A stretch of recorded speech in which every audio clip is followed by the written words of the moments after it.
Bueno, tengo una palabra media extraña en esta mañana que le quiero compartir porque quiero hablarle de un maestro que tiene nombre, de un maestro que se llama dolor. Quiero hablarle de esto en esta mañana. ¿Amén? ¿Cuánto quieren escuchar? Bien, gloria a Dios. Vamos a Jeremías capítulo 6, versículo 14. Ese es un momento interesante donde hay profetas que se levantan a profetizar mentiras y están ahí profetizando todas mentiras, minimizando todas las cosas. Los profetas habían rechazado la palabra de Dios y habían profetizado solo buenas cosas por venir. Ellos hablaban solo de que todo va a estar bien, no te preocupes, todo está bien. Minimizaban el dolor de la gente, minimizaban el sufrimiento, minimizaban el tema de que aunque nosotros venimos a la iglesia y somos cristianos y creemos en Dios y amamos a Dios y servimos a Dios y hacemos todo lo que podemos para agradar a Dios, igual nos pasan cosas, ¿o no? ¿Cuántos dicen amén? Nos pasan cosas, como a todo el mundo. Entonces, estos profetas querían convencer al pueblo de que no. Entonces, en el verso 14, para no leer toda la historia, dice, y curan las heridas de mi pueblo, dice Dios, con liviandad, diciendo paz, paz, y no hay paz. En realidad no hay paz. Entonces me hizo pensar esto, de cómo los profetas en el Antiguo Testamento, especialmente acá en este tiempo, donde viene el juicio contra contra Jerusalén y contra Judá, cómo ellos se levantan dejando la palabra y entonces empiezan a hablar cosas que no estaban en el corazón de Dios. Y por eso yo quiero otra vez enfatizar la importancia de que nosotros leamos la Biblia. Amén. No se quede con este mensaje de hoy solamente. Vaya a su casa, mañana lea la Biblia, pasado lea la Biblia, donde el Señor le guíe. No tiene que hacer, digamos, léala como quiera, pero léala. Porque es la palabra la que nos revela lo que Dios quiere, lo que Dios tiene para nosotros. Entonces, dice que estos profetas habían rechazado la palabra de Dios y habían profetizado solo buenas cosas por venir y ellos les hacían pocas exigencias a la gente, ¿no? Como que las querían tener contentas a la gente, ¿no? Entonces no le exigían nada moral al pueblo y la gente se sentía feliz, ¿no? Porque decir, bueno, yo vivo mal y está bien, no me dice nada el profeta, no me reta, no me llama la atención, parece que a Dios no le molesta que yo viva de cualquier manera. Y entonces eso es lo que estaba sucediendo. Y Dios empieza a hablarles ahí en el verso 14 y le dice esta palabra tremenda, curan las heridas de mi pueblo con liviandad. Y le dicen paz, paz y no hay paz. Entonces eso me hizo pensar un ratito y pensé que tenemos que reconocer nosotros como iglesia, que la iglesia se habla como, bueno, hablamos hace un ratito, y se predica, como oramos hace un ratito, mucho sobre la sanidad de las enfermedades. Y bueno, claro que lo hacemos. De hecho, lo hacemos porque la Biblia lo enseña. Amén. Todo lo que nosotros practicamos es todo lo que la Biblia nos enseña. No hay ninguna práctica que nosotros tengamos que no esté en la Biblia. Por eso cuando alguien viene y me dice algo, yo le digo, cuando es medio extraño, ¿no? Algo raro, me vienen y me plantean algo, yo le digo, bueno, pero ¿dónde está eso en la Biblia? Porque si no está en la Biblia, entonces no funciona para mí, ¿no? Tiene que estar en la Biblia. Por ejemplo, recién hicimos algo que estaba en la Biblia, porque Marcos nos enseña que nosotros podemos poner las manos sobre los enfermos y ellos sanarán. No dice que lo hagan los pastores ni los líderes, dice que nosotros podemos, los que creen, pueden poner las manos sobre los enfermos y bueno, lo hacemos, pero tenemos una base bíblica. No es que dicen, la iglesia del Altamirano, vos sabés, parecen curanderos, oran unos por otros. No, tenemos base bíblica.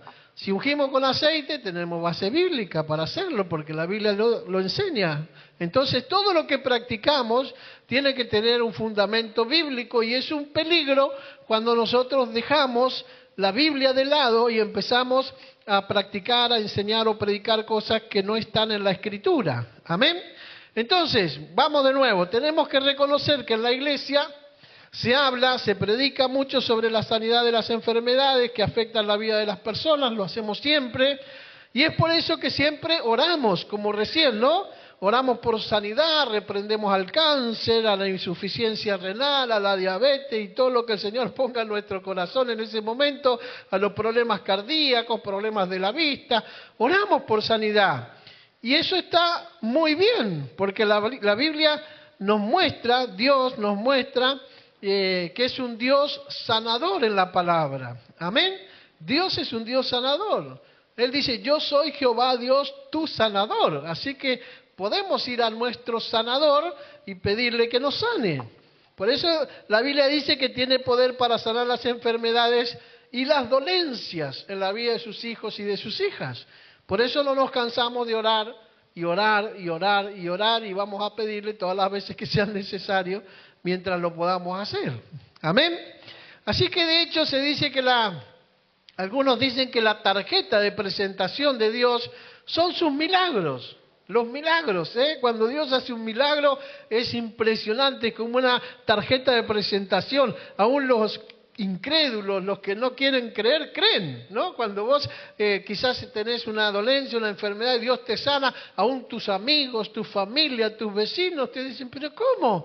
¿No era que tenía tal problema? Sí, pero Dios me sanó, hizo un milagro, y bueno, y ellos después vienen atrás tuyo, acompañándote a la iglesia, porque es una tarjeta de presentación tremenda que cuando Dios hace un milagro en la vida de una persona. Por eso muchas veces por medio de un milagro de sanidad llega, como digo, la salvación a una persona, porque después de haber sido sanada, esa persona termina rindiendo su corazón al Señor. Amén. Bueno, hay otro tipo de dolor también, sacando el tema de la enfermedad, ¿no? La enfermedad, claro, genera dolor, pero hay otros tipos de dolores también que muchas veces es tratado, como lo dice el versículo bíblico acá, con liviandad. Hay otros dolores que tenemos que a veces los tratamos con liviandad, que no le damos la importancia que esos dolores tienen. Y son cosas que duelen, que están adentro, que quizás no las manifestamos como una enfermedad, pero están adentro y duelen.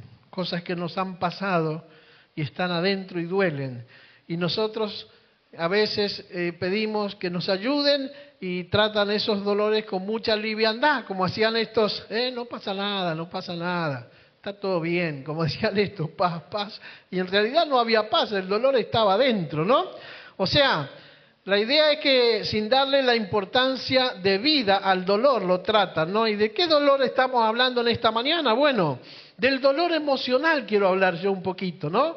Porque es uno de los dolores que a veces no vemos, pero son los que más afectan la vida de las personas. El dolor emocional que se genera en el alma, en el corazón, ¿no?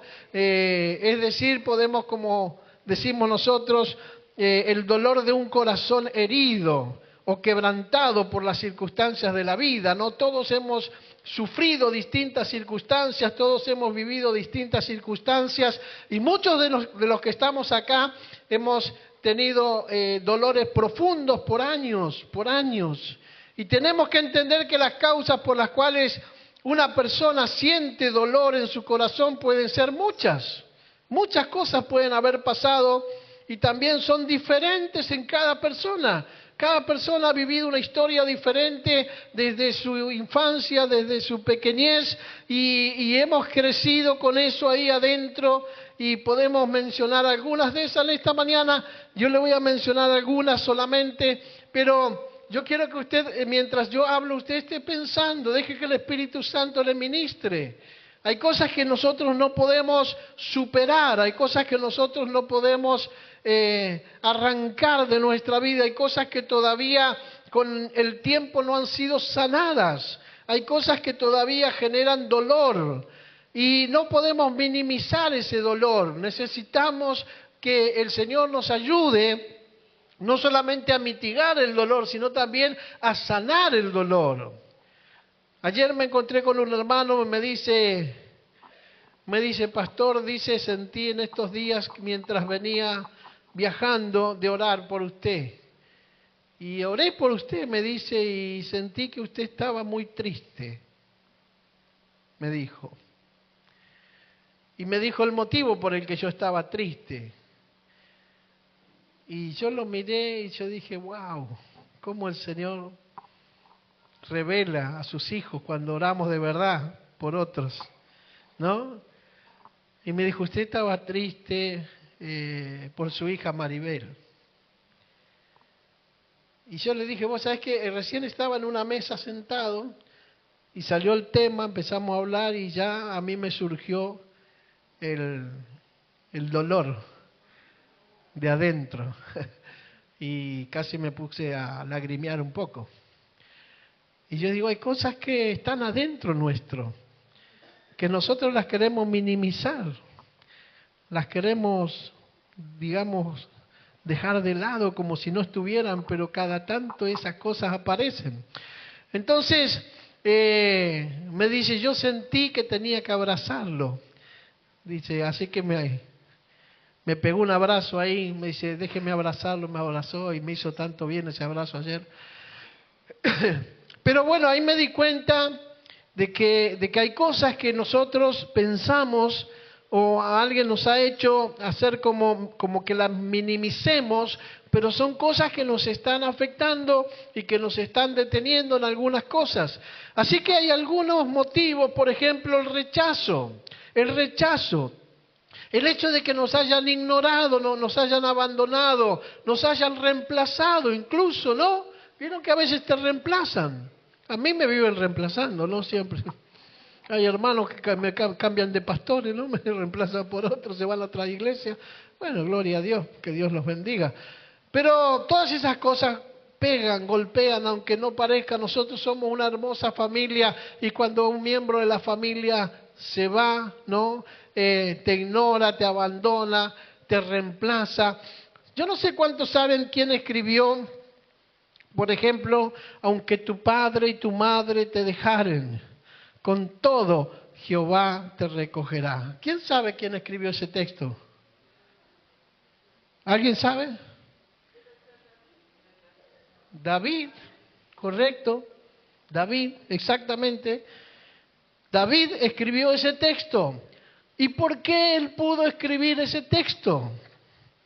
Porque cuando él era chiquito, su padre lo rechazó. ¿Se acuerdan ustedes la historia de David? Cuando viene Saúl a la casa de Elí para ungir al nuevo rey, y Elí, el padre, trae a todos sus hermanos, menos a David, porque David era el único que estaba en el campo cuidando las ovejitas de su padre, era el menos importante, era el que no le daban valor, era el que lo hacían trabajar más. Los hermanos estaban, los mayores todos en la casa, y David estaba allá, solito, cuidando las ovejas del padre. Y ese sentimiento de menosprecio, de abandono, ese sentimiento de rechazo, todos estaban ahí, se iban a sentar a comer y a David lo iban a dejar cuidando las ovejas.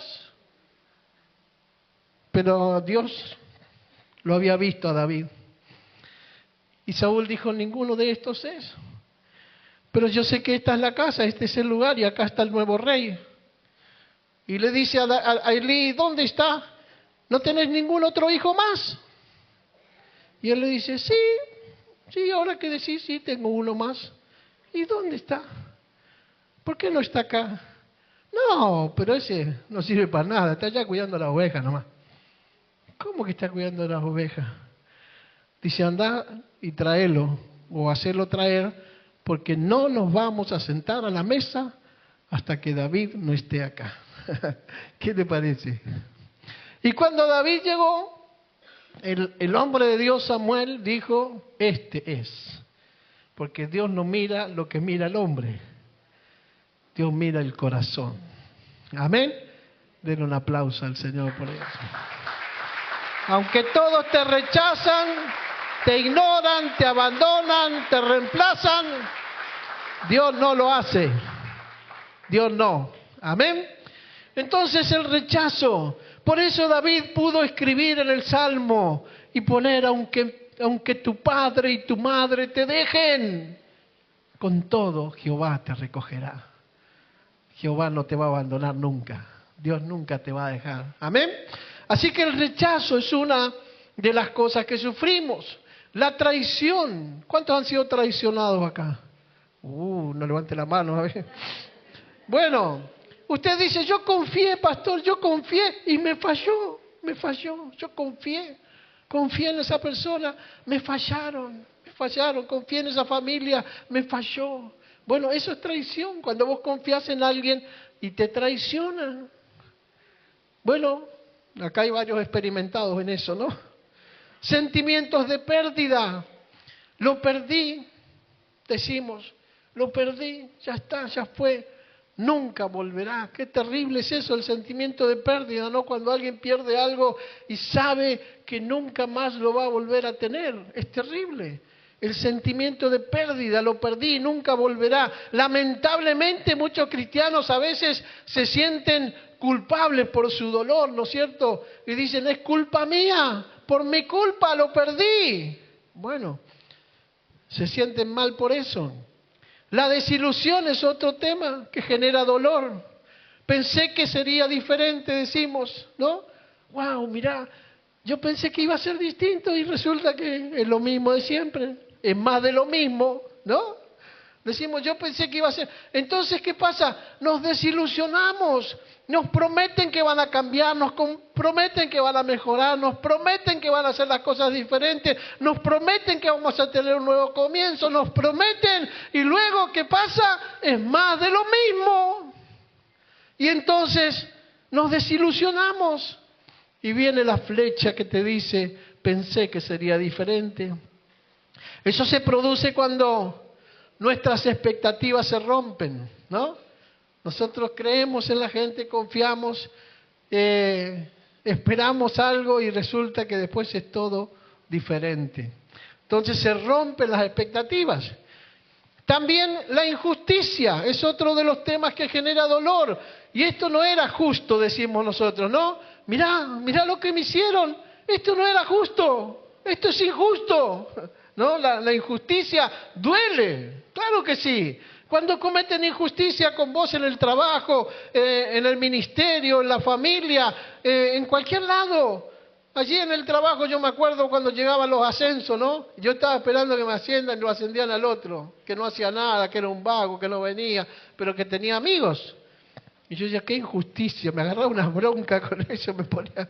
Bueno, ya fue, pues ahora estoy jubilado, ya no me ascienden más. Así que la injusticia, esto no era justo, decimos, no lo merecía, yo no merecía esto. Afecta cuando sentimos que fuimos tratados de una manera que no merecíamos. Sentimientos de soledad, ¿quién no ha tenido eso? ¿Quién no se ha sentido solo alguna vez? Hasta Jesús se sintió solo. Dios mío, ¿por qué me has desamparado? Solito ahí se sentía en la cruz, ni la presencia del Padre estaba. Nadie me entiende, es la primera frase que tiramos cuando nos sentimos solos. Cuando viene el sentimiento de soledad, lo primero que viene es nadie me entiende. La segunda, estoy solo o estoy sola. La tercera, a nadie le importa lo que a mí me pasa. ¿Le suena familiar esto? Bueno, muchas veces las personas pueden sentirse así, aisladas, incomprendidas o invisibles. Nadie se acuerda de mí. Terrible. ¿Cuántos han sentido eso alguna vez? Sea sincero, el Señor lo está viendo. Si usted levanta la mano, el Señor va a empezar a sanarlo. Si usted no lo levanta, el Señor... Bueno, la frustración espiritual también genera dolor. Algunos dicen, he servido, he orado, he apoyado a la iglesia. ¿Y esto es lo que recibo? ¿Qué recibo? Bueno, muchos cristianos sienten dolor cuando su servicio no parece ser recompensado. Pero yo le pregunto, ¿para quién o a quién servís? ¿A quién servís? ¿A quién servís? ¿O al pastor? Entonces, ¿qué reconocimiento esperás del pastor? Capaz que el pastor no se da cuenta de recompensarte por algo que hiciste. Quizás sí, pero lo más importante es que el Señor ve todo lo que vos haces. No hay nada que se le pase al Señor. Y que la recompensa va a venir de parte de Dios. Así que no le dé lugar al diablo cuando el diablo te dice, ¿viste? Vos trabajás como loco en la iglesia y el pastor ni te nombra.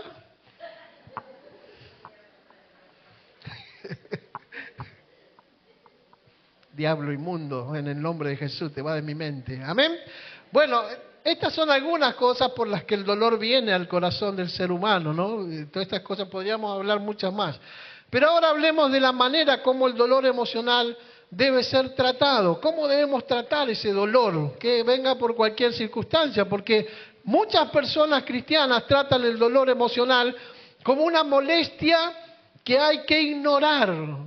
Dicen, bueno, esto hay que ignorarlo, como un obstáculo que hay que vencer y superar lo antes posible. Entonces tratan por todos los medios de superarlo eso y tratan por todos los medios, sino de ignorarlo, de hacer de cuenta que no pasó, que no existió, que no sucedió nunca.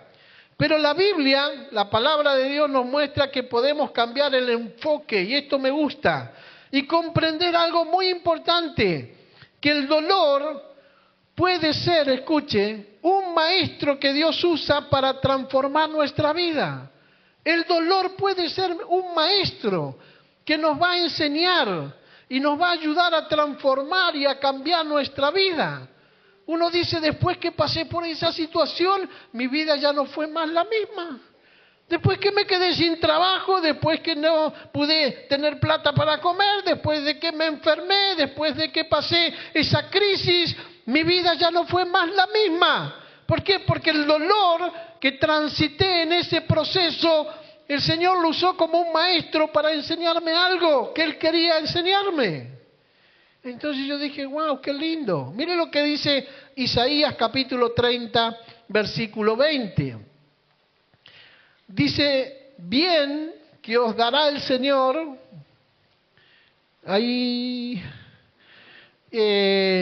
Isaías 30, 20, bien que os dará el Señor pan de congoja y agua de angustia, con todo, tus maestros nunca más te serán quitados, sino que tus ojos verán a tus maestros. Wow. O sea, la angustia, la congoja, esos momentos que el Señor les iba a hacer pasar, iban a ser unos maestros de los cuales las personas, su pueblo, no se iban a olvidar nunca. Nunca se iban a olvidar cuando tuvieron hambre, nunca se iban a olvidar cuando tenían sed, nunca se iban a olvidar cuando comieron el pan con angustia, no se iban a olvidar, se iban a acordar de lo que aprendieron en ese tiempo de dolor, de sufrimiento, de crisis, pero nunca se iban a olvidar de eso, porque ellos eran como un maestro que nos estaba enseñando. Así que, mi hermano, si estás pasando por algún dolor en esta mañana, yo quiero que cambies la perspectiva, que cambies el enfoque, que te des cuenta que Dios va a usar eso que te está pasando como un maestro y te va a dejar una enseñanza que va a cambiar y transformar tu vida para siempre. Amén. Así que, comprendiendo esto, mi hermano, es importante reconocer un par de cosas. Primero, no todos los dolores serán sanados rápidamente por nuestro Dios. Por eso hay cosas que, si yo ahora te hiciera cerrar los ojos un momento y te hiciera pensar un poquito en tu pasado, seguramente te vas a acordar de un montón de cosas traumáticas que viviste desde que eras pequeño o pequeña. ¿Por qué? Porque ahí están, todavía están ahí. Y de tanto en tanto, en algunas circunstancias aparecen y Dios está sanando, pero no sana a veces rápidamente como nosotros quisiéramos. Oseas capítulo 5, el versículo 15 dice, Andaré y volveré a mi lugar hasta que reconozca su pecado y busquen mi rostro. En su angustia, dice el Señor, me buscarán. Amén. Andarán y volverán, hasta que reconozcan su pecado y busquen mi rostro. Entonces, en su angustia, dijo el Señor, me buscarán. Amén. Así que es importante entender que muchas veces, mi hermano, el dolor es un maestro y no un enemigo. Lo vemos como un enemigo a veces, pero no, es un maestro. Es algo que Dios está utilizando para trabajar en nuestra vida, para moldear nuestro carácter, para quebrantar aquellas cosas que son o que no son agradables, para que nuestro Dios pueda actuar en nuestra vida. El sufrimiento, como le llamamos emocional, puede ser un proceso necesario para reordenar nuestras prioridades también en la vida. Por eso el salmista en el Salmo 119, el verso 67 dice: antes que fuera yo humillado, descarriado andaba, mas ahora guardo tu palabra. Amén. Va de nuevo. Antes, decía el salmista, que fuera yo humillado, que pase por esta situación difícil, yo andaba descarriado. Antes andaba para cualquier lado, pero me pasó esto, mas ahora, dice el salmista, guardo tu palabra. ¿Qué hizo? Reordenó su vida, ordenó su vida, se enfocó de nuevo. Amén. Así que hoy tenemos que preguntarnos realmente en esta mañana, ¿estoy solamente buscando sanar mi dolor lo más rápido posible o quiero escapar de lo que Dios quiere enseñarme por medio de ese dolor? Creo que a veces nosotros nos queremos escapar, pero necesitamos realmente pedirle a Dios que nos enseñe lo que tiene para nosotros en ese dolor que estamos viviendo. Amén. Lo segundo es que el dolor es usado por nuestro Dios como un revelador que demuestra lo que verdaderamente hay en nuestro corazón. Es cuando nos duele algo que nosotros revelamos realmente lo que somos. Cuando las cosas están bien, no pasa nada. Está todo bien, estamos contentos, estamos felices, pero cuando nos pasa algo que nos genera dolor, depende del dolor que nos genera también, eso revela en realidad lo que hay en nosotros. Yo hoy conozco mucha gente que cuando estaban bien, seguían al Señor, servían al Señor, todo eso, pero cuando les tocó pasar por el dolor, allí dejaron todo, abandonaron todo. Y esto me hizo acordar, ¿se acuerda Jonás? ¿Cuántos conocieron a Jonás? Hay algunos acá, ¿no? Son parientes, ¿no? Jonás capítulo 4, versos 3 y 4 dice: ahora pues, oh Jehová, te ruego que me quites la vida, dice Jonás, porque mejor me es la muerte que la vida. Y Jehová le dijo: ¿haces tú bien en enojarte tanto? ¿Por qué te enojas tanto? ¿Por qué estás tan enojado? Bueno, eso nos pasa a nosotros cuando las cosas no salen. A veces nos enojamos. Nos enojamos con la iglesia, nos enojamos con el pastor, con los líderes, nos enojamos con Dios. Y Dios le dice: pero ¿qué te pasa? Estás haciendo bien enojándote tanto. ¿Por qué te enojas tanto? Entonces, esa es la pregunta. ¿Por qué Jonás llegó a tener tanto dolor y frustración en su corazón que lo hizo desear la muerte? ¿Por qué? Miren lo que dice, es terrible. Te ruego que me quites la vida. Quería morirse, porque mejor es la muerte que la vida. Loco estaba este. Entonces la pregunta es: ¿por qué Jonás llegó a tener tanto dolor y frustración en su corazón que lo hizo desear la muerte? Porque podemos decir lo que Dios hizo, es decir, lo que Dios había hecho fue simplemente perdonar la vida de los ninivitas y reveló eso lo que había en el corazón de Jonás. Cuando Dios perdona a Nínive, Jonás se enoja y se revela lo que hay en su corazón. Jonás estaba enojado porque Dios había perdonado a sus enemigos. Es como nosotros a veces decimos: pero a ¿cómo lo puede perdonar Dios, este desgraciado, no? Esta desgraciada, decimos. Nos enojamos. ¿Cómo está acá en la iglesia este? Tendría que estar en la cárcel. ¿Qué hace acá? Que se vaya a otra iglesia. Con los mormones, con los testigos de Jehová, que seguro se van al infierno, ¿no? Entonces los mandamos con ellos. Pero el tema es que estaba enojado porque Dios había perdonado a sus enemigos. Una locura. Él pensaba que eso era injusto, como vimos hoy. Es decir, que su corazón, ¿qué tenía? Su corazón estaba lleno de soberbia. Él pensaba que Dios no tenía que perdonar a esa gente porque era mala. Jonás estaba enojado también porque Dios no hizo lo que él estuvo predicando, que Nínive sería destruida por completo. Eso predicaba Jonás. Jonás decía, bueno, Nínive va a ser destruida por completo. Y Dios le dijo, no, yo amo Nínive, la voy a salvar. Es más, te voy a mandar a vos que vayas a salvar. Él sintió que Dios lo hizo quedar mal como profeta. Dios, ¿qué hiciste? Yo estoy predicando que se van a morir y vos lo salvás. ¿Sintió eso? Es decir, que su corazón estaba lleno de orgullo y vanidad. Él no aceptó la voluntad de Dios, simplemente él estaba preocupado porque su reputación iba a ser mal vista como un mal profeta, un mal predicador, y su corazón se había llenado de orgullo y de vanidad. Y eso podemos decir, esto nos permite comprender que a veces el dolor no se trata de lo que nos hicieron, sino de lo que hay en nuestro corazón.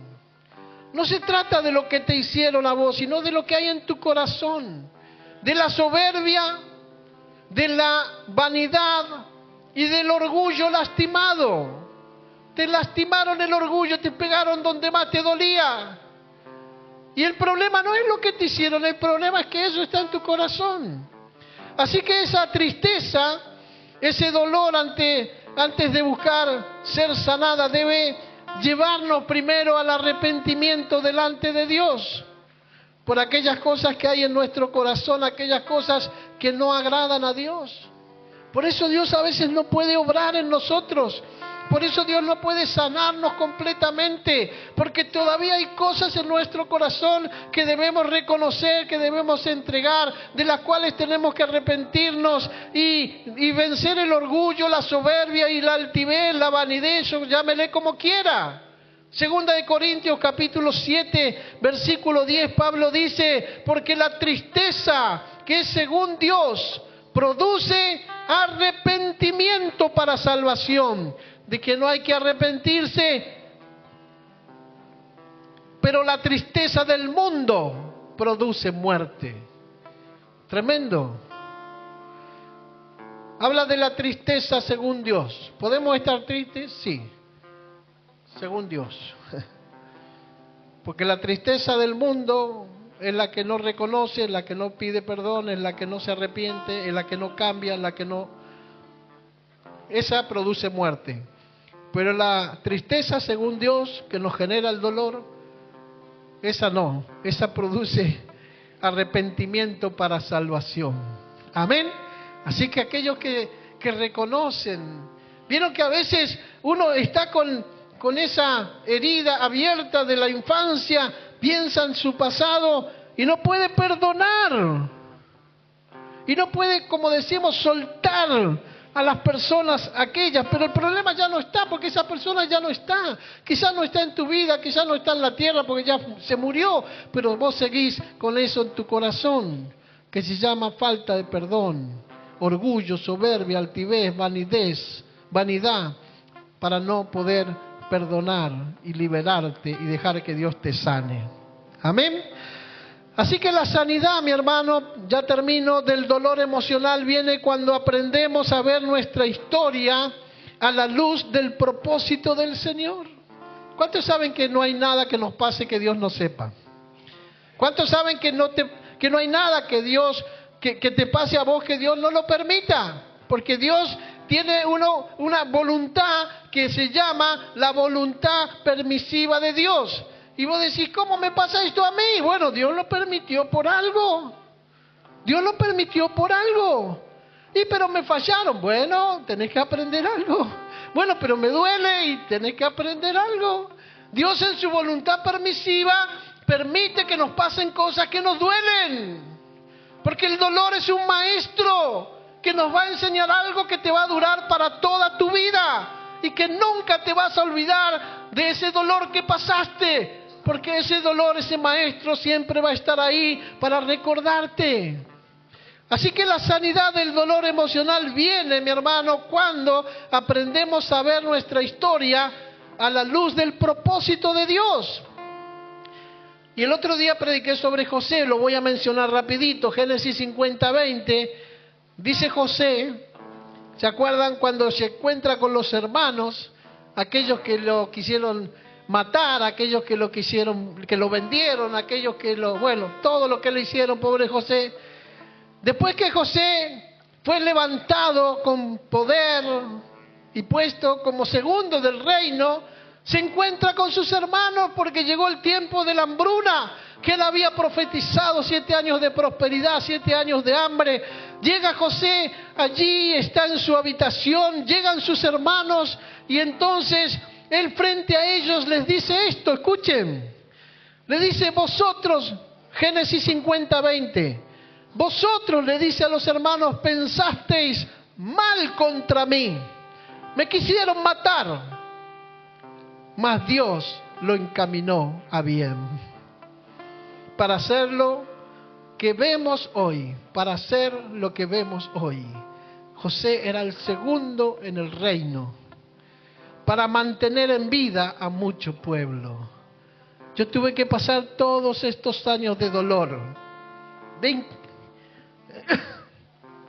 de incomprensión, de soledad, de tristeza, de angustia,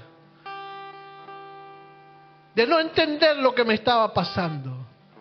Tuve que pasar todos estos años, que me encarcelaran injustamente.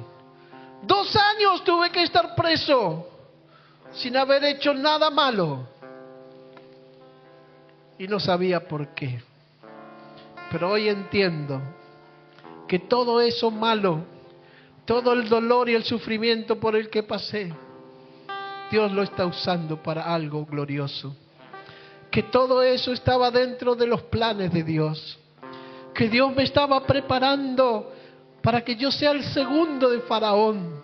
Que Dios me estaba preparando para que ustedes, mi familia, la que me traicionó y me abandonó y me quiso matar y me dejó solo, hoy estuvieran aquí y yo los pudiera ayudar a ustedes.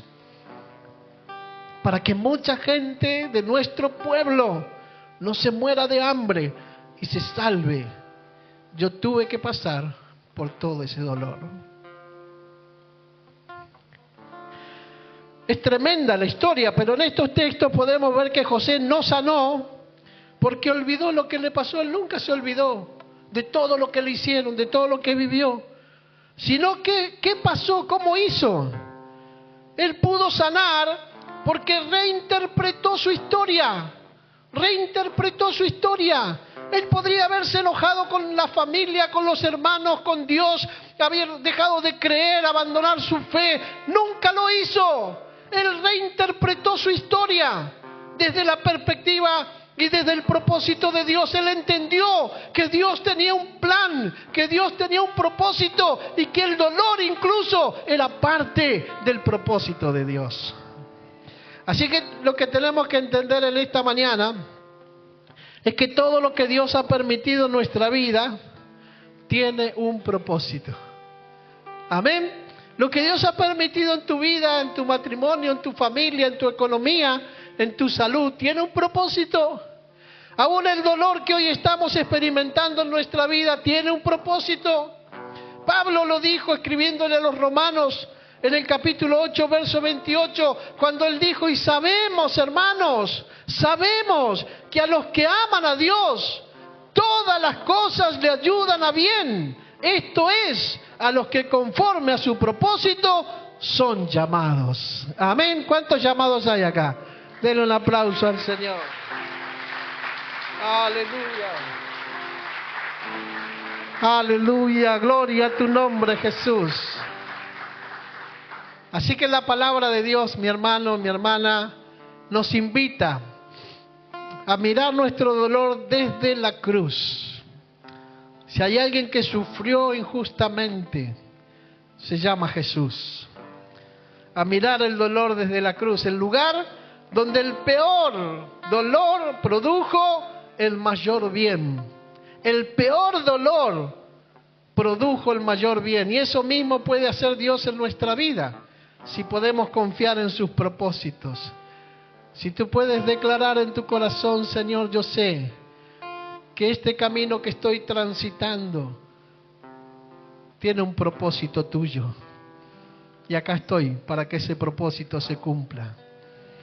Así que no es lo mismo buscar alivio, venir a la iglesia y decir: no, yo voy a la iglesia a ver si un día el pastor está inspirado, está ungido, está lleno de gloria, me pone las manos y me sana.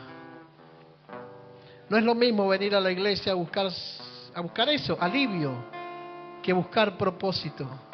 Venir con esa actitud de decir: Señor, sabes que no tengo trabajo, pero acá estoy.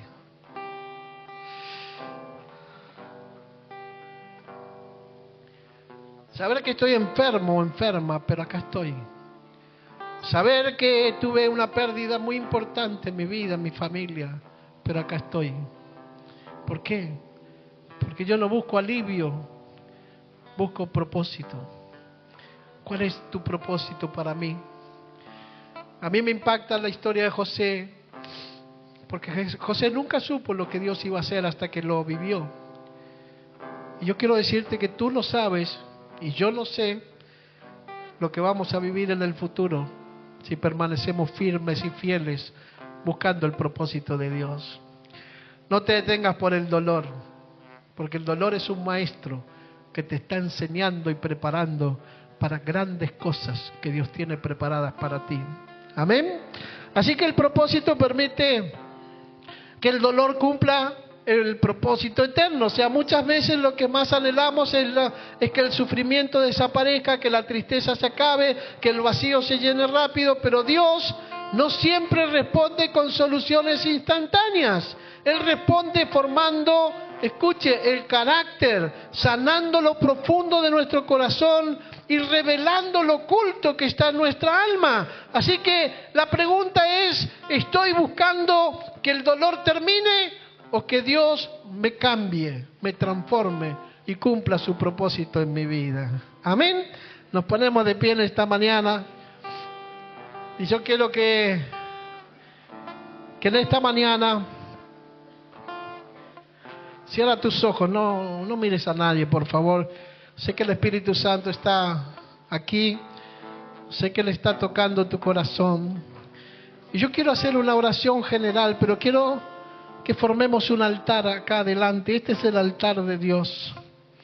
Y yo quiero que todos aquellos que tienen dolor por cualquier circunstancia vengan aquí adelante.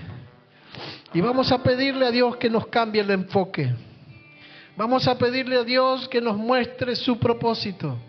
Vamos a cambiarle a Dios, a pedirle a Dios que nos ayude a entender que lo que nos está pasando está dentro de su voluntad permisiva, pero que Él, aleluya, nos muestre su propósito, su plan. Dios tiene un plan hermoso para ti, Dios tiene un propósito hermoso para ti. Dios tiene poder para sanarte, para restaurarte, para quitar toda angustia, toda tristeza, todo dolor, para llenar todo vacío que hay en tu corazón. Dios lo puede hacer todo. No hay nada imposible para Él. Todo es posible para Dios. Dice la Biblia: si tú puedes creer, para el que cree, todo le es posible. O sea, no hay nada que sea imposible para ti. Yo sé que hay personas aquí que sienten dolor por pérdidas. Han tenido pérdidas como yo, hermanos, padres, madres, abuelos, y todavía no pueden sacarse ese dolor de adentro, esa angustia, esa impotencia, esa esa culpa en algunos casos, algunos hasta culpa tienen porque el diablo se ha encargado de trabajar en tu corazón y en tu mente para traer culpa, para que te sientas mal por eso. Yo quiero que pases en esta mañana y que dejes que el Espíritu Santo comience a ministrarte. Déjalo que Él comience a sanar tu corazón. Dice: Señor, quizás yo no he visto mi problema, mi necesidad, mi situación, mi crisis, mi dolor desde esta perspectiva. Señor, yo no he visto y no he podido interpretar las cosas de esta manera. Pero ahora, Señor, entiendo que aún el dolor, el sufrimiento, la crisis es parte, Señor, de lo que tú tienes para mí, de lo que tú usas para prepararme, para formarme, para convertirme en ese hombre, esa mujer, ese joven, esa jovencita que tú quieres que yo sea. Señor, en esta mañana queremos pedirte, Señor, que nos ayudes a reenfocarnos, Señor. Señor, el dolor nos estaba matando, la angustia nos mata, Señor, nos desespera, Señor, nos entristece, nos aflige, nos genera impotencia no poder, Señor, hacer más de lo que estamos haciendo. Pero en esta mañana, al escuchar tu palabra y al entender, Señor, de que tú tienes un propósito para mí y que aún este momento que estoy viviendo está dentro de tus planes. Me estás preparando, me estás formando, me estás convirtiendo en ese hombre, esa mujer que quieres que yo sea. Señor, cuando pienso en José y veo que él estaba tan desanimado, tan frustrado, tan, Señor, lleno de incomprensión por lo que vivía, hasta que entendió y recibió esa revelación de que tú, Señor, tenías un propósito. Él le dijo a sus hermanos: ustedes pensaron todo mal para mí, pero Dios lo cambió y lo usa para bien. Aleluya. Yo quiero decirte que lo que te está pasando, Dios lo va a cambiar y lo va a transformar en algo bueno. Aunque no lo entiendas, aunque no lo puedas comprender ahora. Handirimika y sandarandara marabakaya. O rimamanda sandarandara marabakaya. O rimamanda sandarandara marabakaya. El Espíritu Santo va a comenzar a hablar a tu corazón ahora. Tú no estás solo, tú no estás sola, porque yo estoy contigo, dice el Señor.